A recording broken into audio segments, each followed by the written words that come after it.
Hello everyone, it's KJX here. I know it's been a couple of days since I've made a video and brought to you some history and some knowledge. It's been busy last couple of weeks, so bear with me. As you may know, we are in quote-unquote Black History Month, so there is a lot of things I would like to share and I guess shed some light on and acknowledge certain people and certain events, certain tragedies, certain atrocities that have taken place in history, right here on this soil that we don't even know about, sometimes right down the street or right in your own community or right in your own neighborhood, such tragic events took place that you never even knew about and were never even aware of, and some of these people are actually still alive today and able and willing to tell their stories and their testimonies of just what it was like to endure and experience such brutality and hate and racial discrimination and racial motivated violence in certain times in our history here in this country. So since I missed a good week, today is the 7th, so I missed a good week. So I'm going to start with the first and work my way all the way up until today, which is the 7th. So in history, on February 1st, 1965, Dr. Martin Luther King and more than 200 others are arrested and jailed after a voting rights march in Selma, Alabama. February 2nd, 1866, Frederick Douglass and other black leaders meet with President Andrew Johnson to advocate for black citizens' voting rights, which Johnson opposes. I'm so glad that this is actually one of the history notes that come up today, because I want to elaborate more on that. First of all, when the Civil War ended in 1865, apparently, when slavery was abolished, supposedly, the Civil War didn't end in a lot of places in the country. It's the 1800s. It's not 2022 where we have cell phones and instant information and instant news. So the war was actually still being fought in a lot of parts of the country, and people were actually still enslaved and in bondage in a lot of parts of the country, for the simple fact that they just simply didn't get the news yet that the war is over and the Union won and slavery is no more. So there were actually still plantation owners still operating and actually still functioning their plantations with slaves on them. So when the war actually did cease and news got out that the Union and the North did win, Frederick Douglass actually met with Abraham Lincoln before Abraham Lincoln was assassinated. He actually met with Abraham Lincoln in the White House to rejoice and, in a way, celebrate the victory. So there's a lot of things that transpired because of that, and a lot of things that took place because of that, and because of the assassination of Abraham Lincoln. That is why at the time, Vice President Andrew Johnson later became president once Abraham was assassinated. And of course, he would oppose anything. He was a very racist man. Andrew Johnson was a very, very racist man, and he pretty much didn't want anything to happen for black people, for the betterment of black people and the well-being and future of black people. He could care less. So it doesn't surprise me that he opposed anything that any black leader, brought to him. Okay, moving on. February 3rd, 1956. Althrine Lucy, the first black student admitted to University of Alabama, attends classes. After white students and residents riot and protest, the school suspends Lucy, citing safety concerns.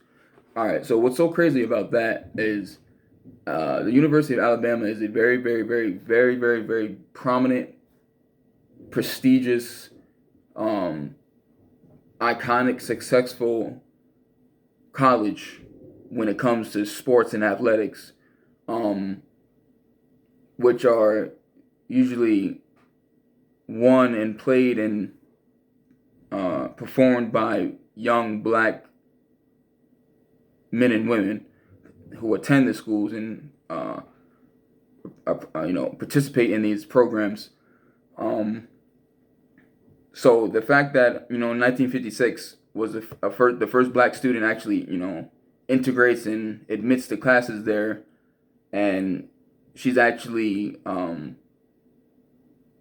suspended, and cited as a safety concern. Like they were saying, it was a safety concern to have her on campus just for the. Now it's like, who's the safety concern for? It's not for her, or is it for the angry white students who were rioting and white citizens and residents who were rioting, just in rebellion to her attending and going to school there. Moving on, February 4th, 1846, Alabama launches Convict Leasing by leasing Wetumpka State Penitentiary and its inmates to private businessmen. Now, that's something that was very, very common even after slavery was quote-unquote abolished in 1865. So that was 1846. That was a whole 20 years prior. But even after slavery was abolished, there was things that were created called black codes, and there were actual laws and regulations put in place to criminalize black people innocently or for whatever reason. A free black person could be walking down the street and they can get harassed and apprehended by law enforcement and can be criminalized and penalized with trespassing, and right back to the chain gang, right back to the field they go, and they'll actually get sold off and leased off, as it's put here, to private businessmen, to private plantation owners. 1999, there's another one on February 4th. 1999, NYPD officers fatally shoot unarmed Amadou Diallo 41 times. Don't even get me started on NYPD. I don't even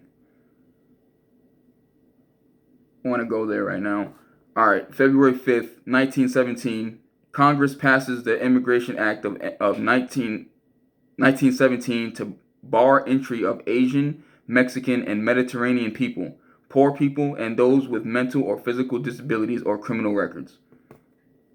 Now, if they were to do that today, that would be half the population in America.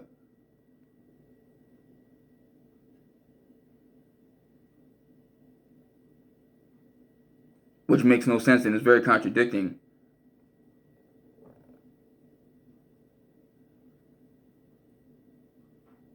And this is only 105 years ago, where Congress passes this Immigration Act. 1917. All right, moving on. February 6th, yesterday, 1902, 120 years ago. In Nicholasville, Kentucky, a mob of 200 whites seize a 19-year-old black man named Thomas Brown from jail and lynch him on the courthouse lawn after he is accused of assault. That's nothing new. That's nothing uncommon. That's nothing abnormal in those times. If so many men who were falsely accused of whatever it was, it didn't matter what it was that they were being accused of, these men would actually be forced out of their jail cell. They would actually be dragged and physically forced out of their jail cell and lynched in front of hundreds of spectators and people. Like it was a game. Today, February 7th, 1904, 2 years later, a black man named Luther Holbert and an unidentified black woman are tortured, mutilated, and burned alive in front of 600 picnicking white spectators in Dodgeville, Mississippi. Now, these lynchings, as I mentioned before, were so common and so promoted, I guess you could say, that it was as normal as 600 people standing by and watching someone, or more than one person, in this case a couple, it seems, a black man and a black woman, actually be tortured and mutilated and burned alive. You wouldn't You wouldn't even see 600 people standing around torturing and mutilating and burning alive a dog. You wouldn't even see 600 people doing that to a dog. And here we are watching a human being, two human beings happen to them. There was this one story, actually, very, very similar case in South Carolina, where a man and his wife and his pregnant wife were being lynched, mutilated, tortured, the same deal, tied to a tree. Uh, they cut the mother's stomach open, and the crying baby fell out the mother's stomach and fell to the ground. And one of the devils walked over there and stomped the baby, the crying baby, to death. Now that's something that was normal. Like, that was normal to them. You know what I'm saying? Like, that was a normal act to do to a human being that they didn't see as first class citizens. They didn't see as human. They didn't see us as people. You know. That's why it was so easy to unleash these atrocities and these tragedies upon us so effortlessly. It's kind of hard to stomach, and it's a disgusting thing to think about and to want to, discuss or dive into or get details on. But here we are, and it's something that we have to know about, something that we have to realize took place right here on these very grounds, on this very land that we call home, that we consider home, that we and you know what, racism is history is repeating itself, and racism is on its way up again in this country, whether people want to admit it or not, whether people want to realize it or not, whether people want to speak about it or not. Racism is on the uprising again, and for the simple fact that everything and that's going on and everyone feels like they have to blame something or someone,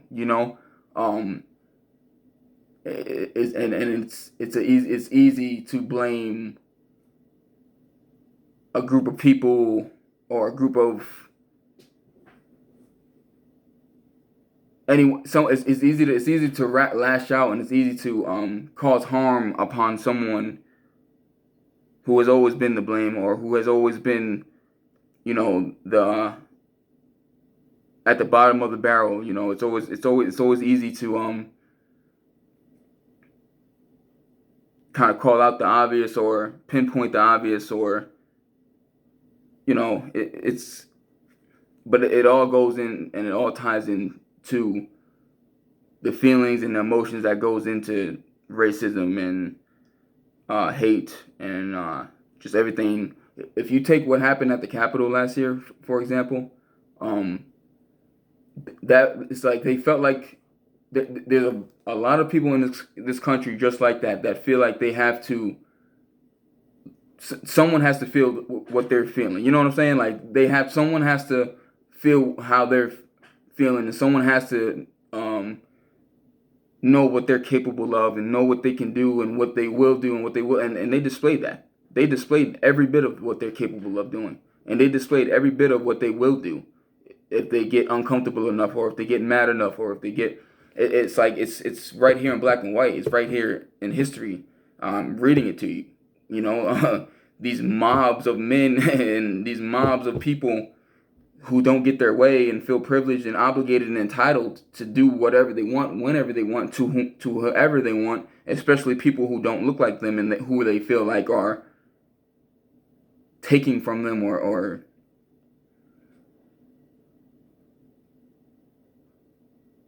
it's so ignorant, and it's so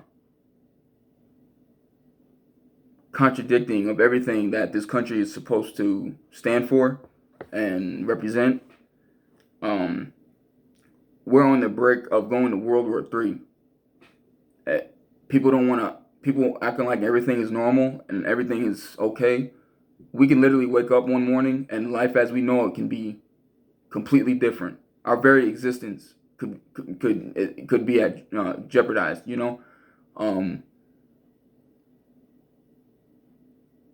Because of feelings and emotions and hate and what it's coming to. And with that being said, it's like with all those things still going on, there's still people right here on this very country, right here in this on this very soil, who are hating other Americans and hating other citizens of this very country for the simple fact of their color of their skin. And that's complete ignorance when you turn around and you got all these other powerful nations hating all of us, ready to wipe out all of us. And here we are getting wiped out and ready to wipe out our own kind and wiping out ourselves and been wiping out ourselves.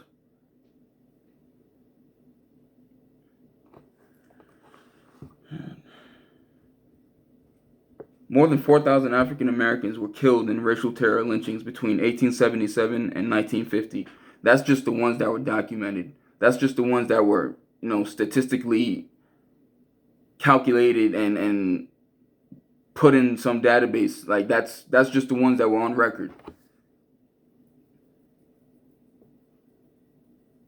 And those years, to be honest with you, and those are just the ones recorded between those years, 1877 to 1950. Let me tell you something: black men, women, and children were getting lynched and brutalized long before 1877 and long after 1950. Let me tell you, many of these extrajudicial murders were celebratory public spectacles where thousands of white people, including elected officials and prominent citizens, gathered to witness victims being gruesomely tortured and mutilated. White newspapers advertised these carnival-like events. Vendors sold food. Photographers printed postcards, and victims' clothing and body parts were given out as souvenirs. That doesn't even sound real. It sounds like a movie. This sounds like a movie. It sounds like something that's fiction that someone made up on sci-fi. This doesn't even sound real. And this was happening to human beings right here in this country. It's like people want to talk about ISIS. People want to talk about all these Middle Eastern crazy groups and whatever you want to call them. It's like, and what they do to people and how they do people. It's like things were being, and words were being done to people right here.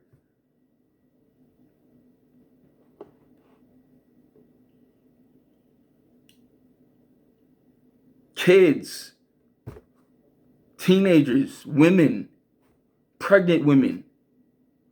That doesn't even sound right.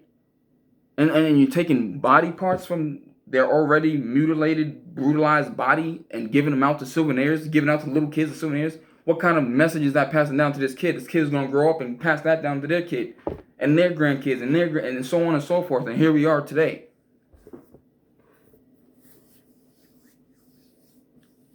Photographers printing out postcards. You're going to send a postcard of someone's burnt, mutilated body hanging from a tree? You're going to take a picture of that?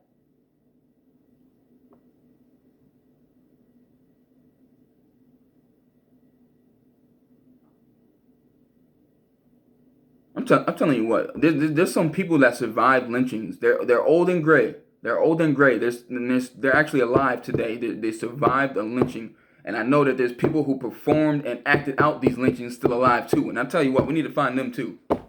We need to find their ass too, because we need some type of something. We need some type of answers. We need some type of justice. We need some type of explanation, something.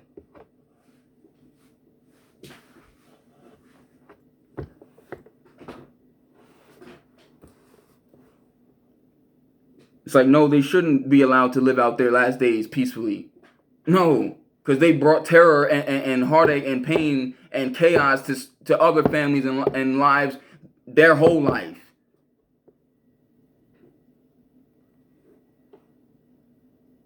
In Noonan, Georgia, in 1899, at least 2,000 whites watched as a white mob mutilated and burned alive a black man named Sam Hose, and then sold pieces of his organs and bones. I don't even know if I can keep reading it. I don't even know if I can put this on the internet. YouTube's probably gonna ban me for putting this shit on the internet.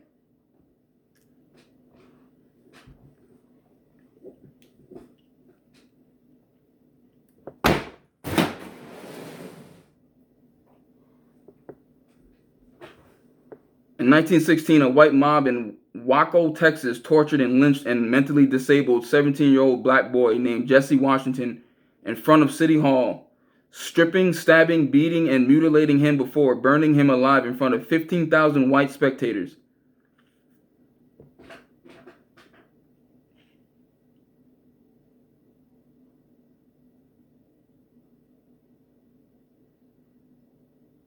Charred pieces of his body were dragged through town, and his fingers and fingernails were taken as keepsakes.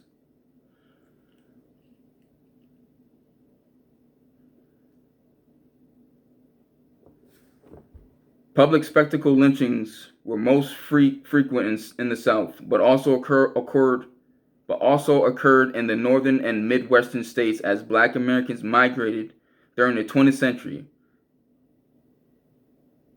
In 1920, 10,000 whites attended the lynchings of 3 black circus workers in Duluth, Minnesota, and Springfield, Missouri in 1906. 2 black men, Horace Dunn and Fred Coker, were hanged and shot to death for a crowd of 5,000 whites.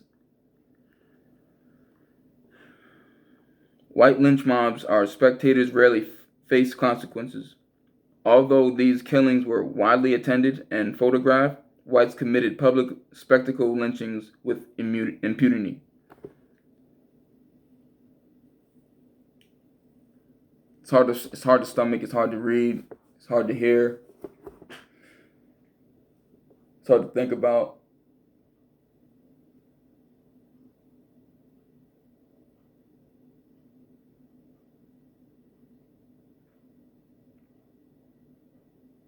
It's like, what more can you do to a people? You know, what more can you do to someone?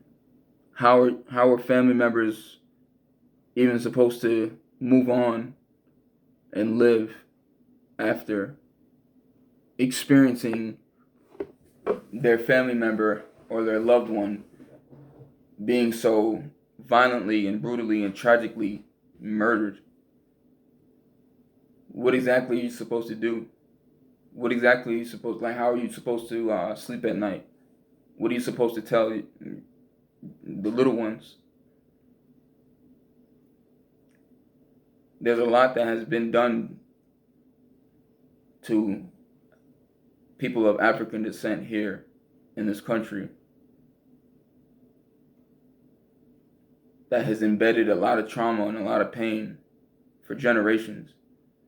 And too much of it goes unacknowledged and unrecognized. No one cares enough to speak out on it and to do something about it, to begin healing and to begin rehabilitating.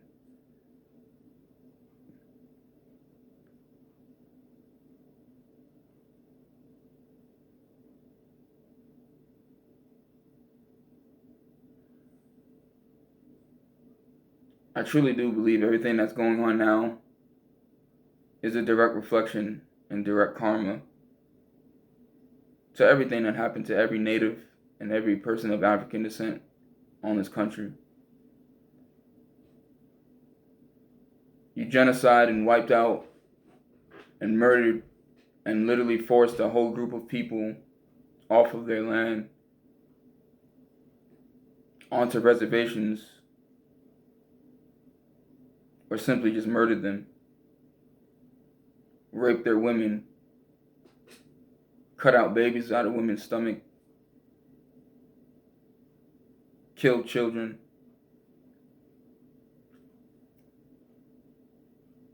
then kidnapped people, packed them like sardines on the bottom of a boat. Let me tell you something. Some of y'all don't even like sleeping next to people. Some of y'all don't even like laying next to people at night.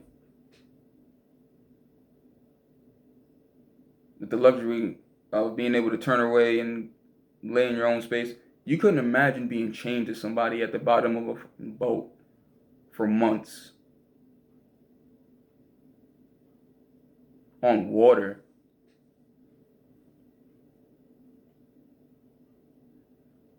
It's no wonder so many people who were kidnapped in bondage. It's no wonder so many people died in the Middle Passage.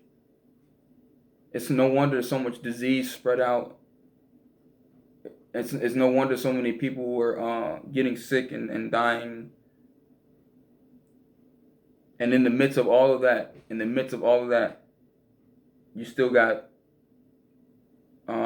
these slaveholders and these slave traders whipping slaves, raping slaves. I mean, when I say raping, I mean everyone is getting raped. No one was getting spared. Men were getting raped. Young boys were getting raped. Young girls were getting raped. Teenage girls were getting raped.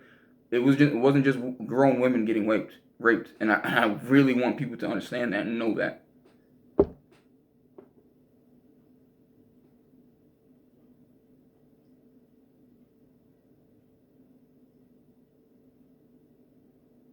It's some wicked things that's embedded in our DNA that we battle with and we struggle with every day, and we don't even know why and where it all stems from, where it all comes from, and how it all trickled down to us right now, right here.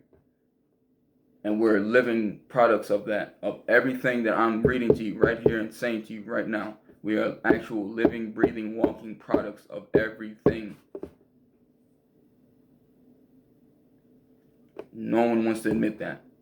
No one wants to admit they need help. No one wants to admit that they need some type of rehabilitation, some type of healing.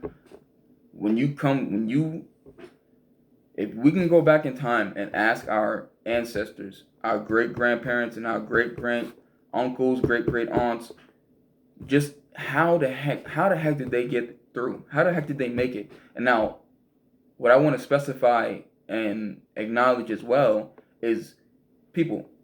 Most black people in these times did not live long.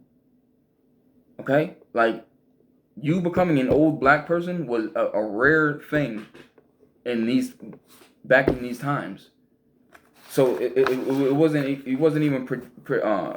even known to be for you to live long if you weren't either murdered or killed yourself. Do you know how many slaves killed themselves to just escape the brutality and the torture and the inhumane conditions? Like, do you understand, like, how many slaves jumped off the slave ships throughout the Middle Passage? There's 1 million bodies in the Atlantic Ocean, man. Millions of bodies. It really makes you wonder, like, just the sharks, as cliche as it is, the first thing you think about when you jump into the middle of the ocean is sharks, right? Like Jaws. That's the first thing anyone thinks about. Yes, it's that real. It's that cliche. Sharks were feasting off of black bodies. There would be so much blood at the bottom of these slave ships that sharks would actually follow the ships. They would actually follow the ships. You actually look out and see shark fins.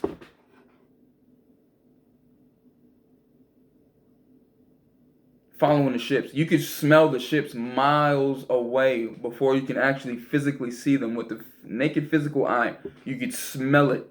You could smell the ships coming.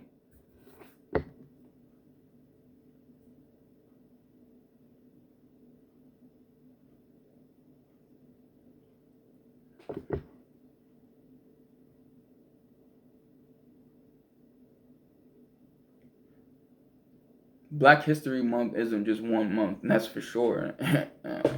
Black History is every day. Black History is everything you do, everything you think about, it's like everything that just the clothes in our back.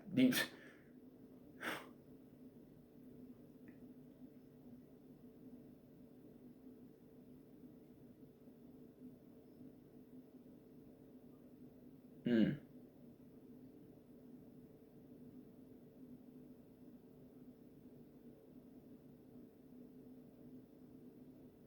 It's very deep. It's very deep. I appreciate everyone tuning in. I'm gonna leave you with that. I will be back with more throughout the week. Today is only Monday, February 7th. And I hope everyone is staying healthy, staying active, continuing to take your herbs and your oils. Please check out my book if you haven't already. The link is in my bio. And stay on the lookout for more of my books. I'm actually in the process of finishing and writing a book right now. I do want to get more into detail about my military career and experience, and also shed light and answer any questions for anyone who may be thinking about entering or enlisting, or whether you should, or what's just doing whatever's best for you. But I will be having more on that, and I appreciate everyone's support on the channel. I appreciate everyone's support throughout everything, and continue to get better, continue to progress and spread love, spread knowledge, and each one teach one. I know things are really, really tough right now and weird for a lot of people, and a lot of people are just trying to figure it out as they go, and as we all are. So with that being said, keep putting God first in everything you do, and continue to strive for better, and continue to educate yourself, and keep yourself motivated, and sane. All right. Well, I'm glad I was able to share some info and some history with you guys today. Everyone, stay blessed, be safe, peace.